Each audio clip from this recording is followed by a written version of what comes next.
We need to rethink what poverty looks like because having a use it, repurpose it, wear it out mentality, it's not necessarily something people do because they're poor.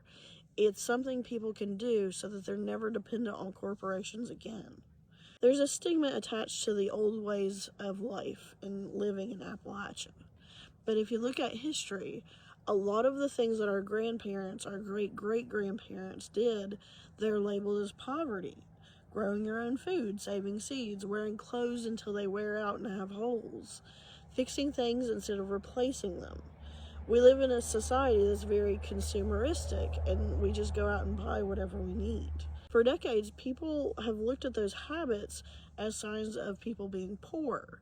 But historically, those habits are about surviving. They're about being independent and taking care of yourself and not relying on a corporation to provide for your needs. Because what happens when the supply chains get disrupted and you can't go and buy what you need?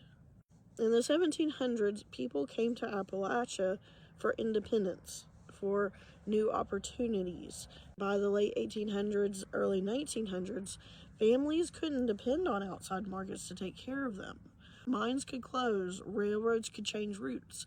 The Great Depression wiped out jobs almost overnight.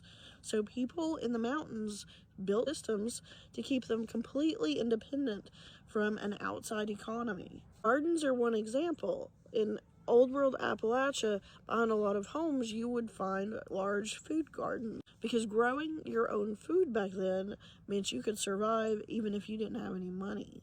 Families would save seeds every year from their strongest plants, year after year after year, and they created crops that were adapted to local soil and the climate. Chickens, hogs, milk cows, they were food security systems.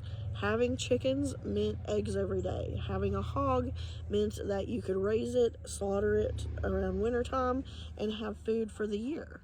That mentality shows up over and over again throughout Appalachian history.